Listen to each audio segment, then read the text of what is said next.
Hi friends, welcome to my channel. And आज मैं आपके साथ सीटेट में जो ईवीएस एनवायरनमेंट का जो पेपर होता है, एग्जाम होता है एनवायरनमेंट सब्जेक्ट, उसके कुछ इंपॉर्टेंट क्वेश्चन आपको यहाँ पे बताने जा रही हूँ। ये बहुत ही इंपॉर्टेंट क्वेश्चन है।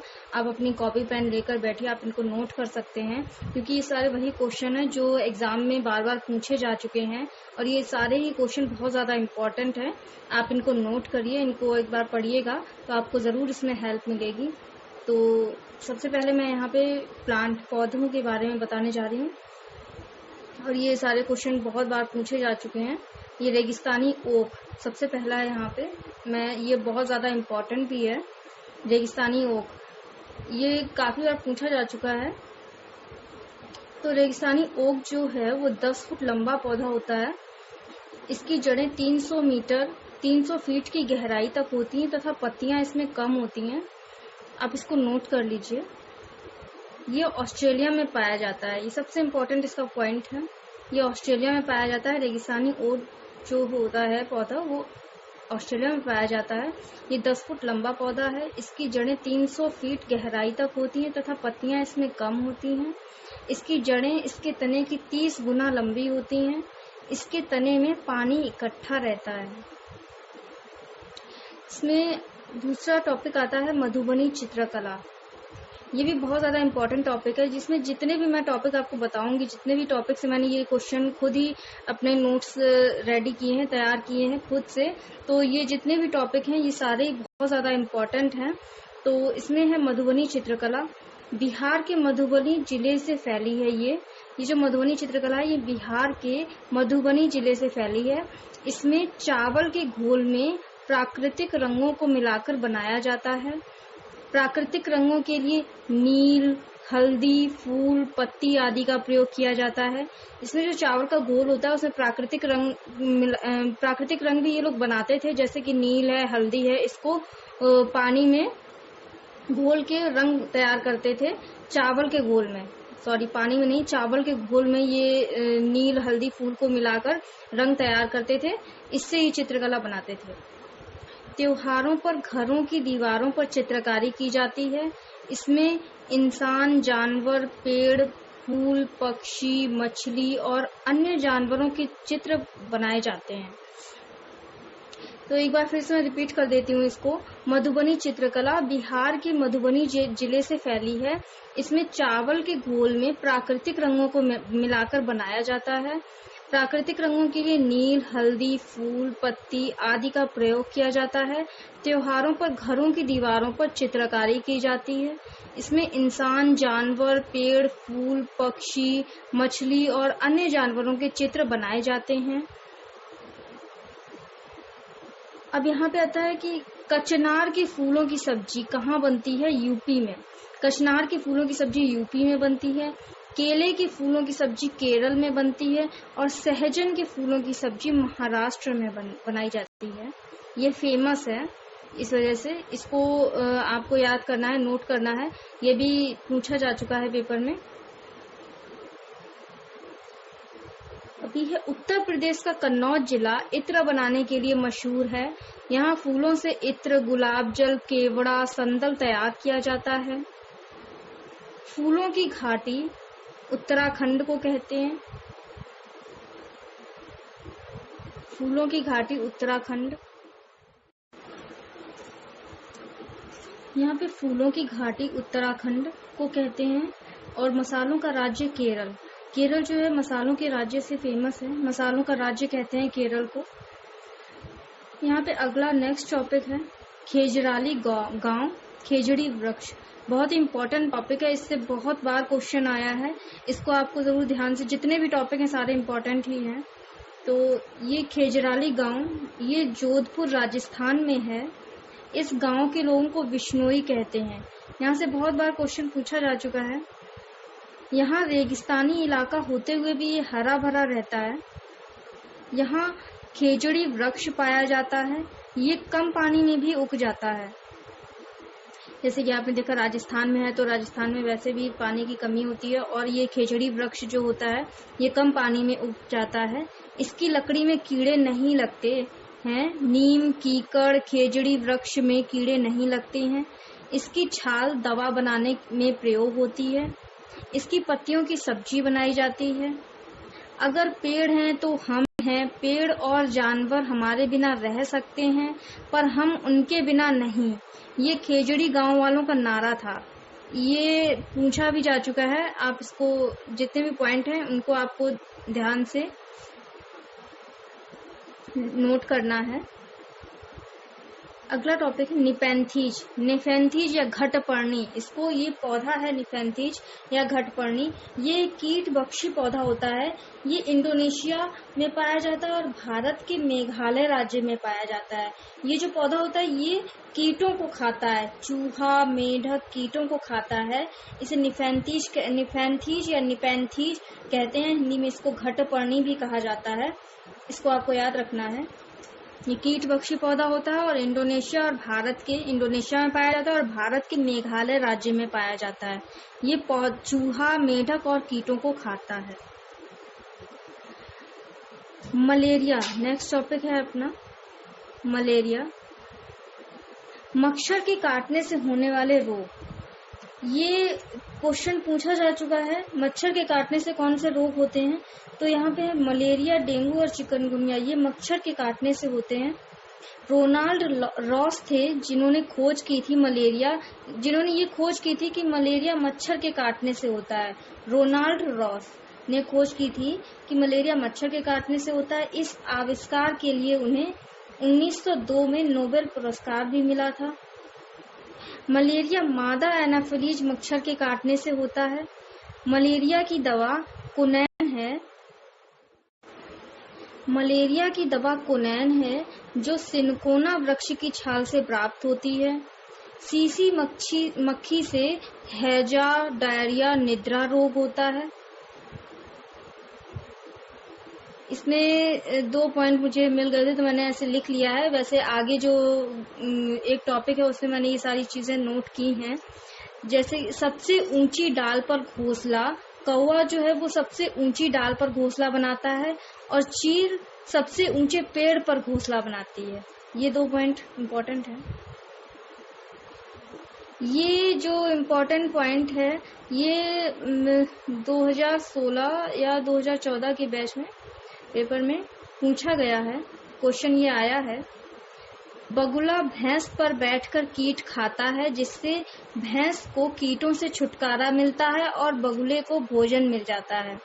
क्वेश्चन ऐसे पूछा गया है कि बगुला भैंस पर बैठता क्यों है, ऐसा कुछ क्वेश्चन पूछा गया है अभी। तो इसमें 3 ऑप्शन भी दिए गए हैं कि वो इधर उधर जाने में सहायता करता है या फिर वो दोनों सहजीवी जीव है इस वजह से ऐसा करते हैं, या एक पॉइंट और है। तो इसका ये आंसर है बगुला भैंस पर बैठकर कीट खाता है जिससे भैंस के ऊपर जो कीट होते हैं उनको बगुला को खाता है जिससे भैंस को कीटों से छुटकारा मिलता है और बगुले को भोजन मिल जाता है। ये इसका आंसर है। उसमें 2-3 ऑप्शन दिए गए हैं तो इसको आप बहुत इम्पोर्टेंट है, इसको आप नोट कीजिए। अगला टॉपिक है गिजू भाई बधेका। ये एक प्रसिद्ध शिक्षा शास्त्री थे। ये भावनगर गुजरात में रहते थे। इन्होंने बच्चों के लिए कई कहानियां लिखी हैं।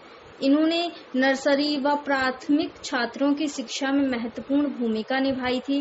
इनकी पुस्तक का नाम है दिवास्वप्न। दिवास्वप्न पुस्तक किसने लिखी थी, इसके कौन रचयिता थे? इसके थे गिजूभाई बधेका। ऐसे क्वेश्चन घुमा फिरा के भी पूछ सकते हैं तो इनको आप ध्यान से पढ़िए। नेक्स्ट टॉपिक है घोंसला।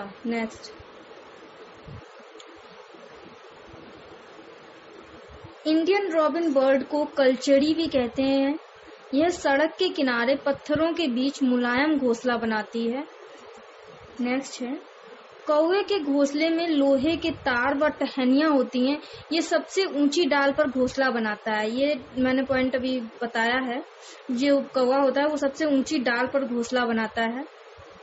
कौवे के घोंसले में लोहे के तार व टहनियां होती हैं। और कोयल अपना घोंसला नहीं बनाती है, ये कौवे के घोंसले में ही अंडे देती है। जो कोयल होती है वो अपना घोंसला नहीं बनाती है कभी भी, ये कौवे के घोंसले में ही अंडे देती है।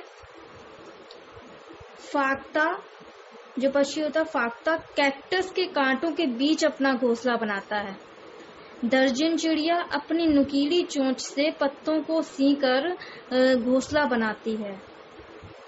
जो विवर पक्षी होता है वो नर पक्षी घोंसला बनाता है तथा मादा उसी में अच्छा घोंसला चुनकर जोड़ा बनाती है। इसमें विवर पक्षी जो होता है उसमें नर पक्षी घोंसला बनाता है, मादा उसमें घोंसला नहीं बनाती है, मादा उसी में से अच्छा घोंसला चुनकर जोड़ा बनाती है। शकरखुरा पेड़ की डाली पर लटकता घोंसला बनाते हैं। इसमें कई रुई, सूखे पत्ते व कपड़े के चीथड़े पाए जाते हैं। इसका जो घोंसला होता है, ये घोंसला जो जितने भी पक्षी हैं ये सारे इम्पोर्टेंट है और सब पूछे जा चुके हैं। तो नेक्स्ट है, मैना अपनी गर्दन को झटके से पीछे कर लेती है। उल्लू अपनी गर्दन को पीछे तक घुमा सकता है। पक्षी केवल अंडे देने के लिए ही घोंसला बनाते हैं। अप्रैल महीने में पक्षी घोंसला बनाकर अंडे देते हैं। पक्षी जो होते हैं वो अंडे देने के लिए ही घोंसला बनाते हैं और अप्रैल महीने में पक्षी घोंसला बनाते हैं और अंडे देते हैं। पक्षी देखने हेतु अपनी गर्दन को ज्यादा घुमाते हैं क्योंकि उनकी आंखों की पुतलियां घूम नहीं सकती हैं। पक्षी एक ही समय पर दोनों आंखों से दो अलग अलग चीजों पर नजर डालते हैं। बाघ अंधेरे में हमसे 6 गुना बेहतर देख सकता है। चील, बाज, गिद्ध हमसे 4 गुना ज्यादा देख सकते हैं, 4 गुना अधिक बेहतर अच्छा देख सकते हैं। अभी इस नोट्स में सबसे ज्यादा इम्पोर्टेंट पॉइंट है जो आया है टॉपिक झूम खेती। ये जितने भी टॉपिक हैं वैसे सारे ही इम्पोर्टेंट ही हैं। ये भी बहुत बार पूछा जा चुका है झूम खेती के बारे में, तो इसको आप बहुत ही अच्छे से पढ़ना है। झूम खेती पूर्वी भारत में अत्यधिक प्रचलित है। इस खेती में क्या क्या होता है, इसकी क्या विशेषताएं होती हैं, ये आपको जानना है। इससे बहुत बार क्वेश्चन पूछा जा चुका है और क्वेश्चन मोस्टली क्वेश्चन जो है वो रिपीट होते हैं सारे। तो अभी मैं वही बताने जा रही हूँ झूम खेती के बारे में। इस खेती में एक फसल को काटने के बाद खेत को कुछ वर्षों के लिए खाली छोड़ दिया जाता है। इस भूमि में बांस या अन्य खरपतवार जो भी उग जाता है उसे काटकर जला दिया जाता है, जिससे यह राख भूमि को उर्वर बनाती है। बांस या अन्य खरपतवार क्या होता है, जो आपकी फसल जो होती है खेत में, उसके अलावा जो घास, छोटी छोटी चीजें जो उगाती हैं, घास फूस और ये सब एक्स्ट्रा उगाती हैं जो फसल के, तो उसको जला दिया जाता है। अगर उसको नहीं जलाएंगे तो जो न्यूट्रिशन जो आपकी फसल को देना होता है वो खरपतवार जो एक्स्ट्रा उगाती है उसमें भी जाता है, तो फसल उतने अच्छे से ग्रो नहीं कर पाती है। इसीलिए उसको काट कर जला दिया जाता है, जिससे राख जब जला देते हैं उसको तो राख हो जाती है जो भूमि को उर्वर बनाती है, उपजाऊ बनाती है। जब यह भूमि खेती के लिए तैयार हो जाती है तब उसे हल्का सा खोदा जाता है, भूमि को जोता नहीं जाता और उस पर बीज छिड़क दिए जाते हैं। एक बार मैं इस टॉपिक को फिर से रिपीट कर देती हूँ। झूम खेती पूर्वी भारत में अत्यधिक प्रचलित है। इस खेती में एक फसल को काटने के बाद खेत को कुछ वर्षों के लिए खाली छोड़ दिया जाता है। इस भूमि में बांस या अन्य खरपतवार जो भी उग जाता है उसे काटकर जला दिया जाता है। खरपतवार आप लोग समझ रहे होंगे क्या होता है। फसल जो होती है उसके एक्स्ट्रा जो घास फूस उग जाता है उसको खरपतवार बोलते हैं। काट कर जला दिया जाता है, जिससे यह राख भूमि को उर्वर बनाती है, उपजाऊ बनाती है। जब यह भूमि खेती के लिए तैयार हो जाती है तब उसे हल्का सा खोदा जाता है, भूमि को जोता नहीं जाता और उस पर बीज छिड़क दिए जाते हैं। तो झूम खेती के कुछ इम्पोर्टेंट पॉइंट थे जो मैंने यहाँ पे बताए हैं। इन्हीं से क्वेश्चन बार बार पूछा जाता है। नेक्स्ट है कुएं सूखने की वजह। ये भी क्वेश्चन आया है 2016 के पेपर में है शायद से। मोटर लगाकर पानी निकालना, जिसकी वजह से कुएं सूखने की क्या क्या वजह होती हैं। मोटर लगा के पानी निकालना, तालाब न होना जिसमें पानी एकत्रित होता था, जमीन को सीमेंट से पक्का करना। ये 3 वजह जिसकी वजह से कुएं सूख गए हैं। नेक्स्ट आपका है टॉपिक परिवहन। परिवहन। असम में बांस से बने पुल वर्षा ऋतु में प्रयोग किए जाते हैं। असम में बांस से बने पुल वर्षा ऋतु में प्रयोग किए जाते हैं। लद्दाख में बच्चे नदी पार करने हेतु ट्रॉली का सहारा लेते हैं। केरल के कुछ भागों में बच्चे नाव पर बैठकर स्कूल जाते हैं, जिनका नाम वल्लम है। जो नाव पर बैठकर बच्चे स्कूल जाते हैं, उस नाव का नाम वल्लम है। ये लकड़ी की बनी होती है। रेगिस्तानी में बच्चे ऊंट गाड़ी पर बैठकर स्कूल जाते हैं। मैदानी भाग पर बैलगाड़ी से स्कूल जाते हैं। ये परिवहन के कुछ इम्पोर्टेंट पॉइंट्स हैं। नेक्स्ट टॉपिक है यात्राएं। गांधीधाम स्टेशन गुजरात में है। गुजरात के प्रमुख खाद्य ढोकला, चटनी, चावल, मिठाई, ये वहाँ के फेमस फूड जो हैं गुजरात में, ये फेमस है। ये क्वेश्चन पूछे जा चुके हैं। वलसाड स्टेशन गुजरात में है। यहाँ बटाटा बड़ा, पूरी, साग मशहूर है। कोझिकोड स्टेशन केरल में है। मडगांव स्टेशन गोवा में है। गुजरात से केरल जाते समय ट्रेन महाराष्ट्र, गोवा, कर्नाटक से गुजरती है। ये इम्पोर्टेंट पॉइंट है इसका। गोवा से केरल तक रेल के रास्ते में 2000 पुल और 92 सुरंगें पड़ती हैं। गोवा से केरल तक रेल के रास्ते में 2000 पुल और 92 सुरंगें हैं। रेलवे टिकट पर जानकारी। रेलवे टिकट पर जानकारी। रेलवे टिकट की जानकारी क्या क्या होनी चाहिए जब आप यात्रा कर रहे हैं? तो टिकट क्रमांक मालूम होना चाहिए, यात्रा आरंभ स्थान, प्रस्थान तिथि, सीट एवं कोच संख्या, किराया और दूरी किलोमीटर। तो आज के लिए इतना ही। और भी इसमें कुछ इम्पोर्टेंट टॉपिक रह गए हैं, वो भी मैं नेक्स्ट वीडियो में आपको बताती हूँ। ये सब आप नोट कर लीजिए। और चलिए नेक्स्ट वीडियो में आपसे मिलते हैं। तब तक के लिए बाय।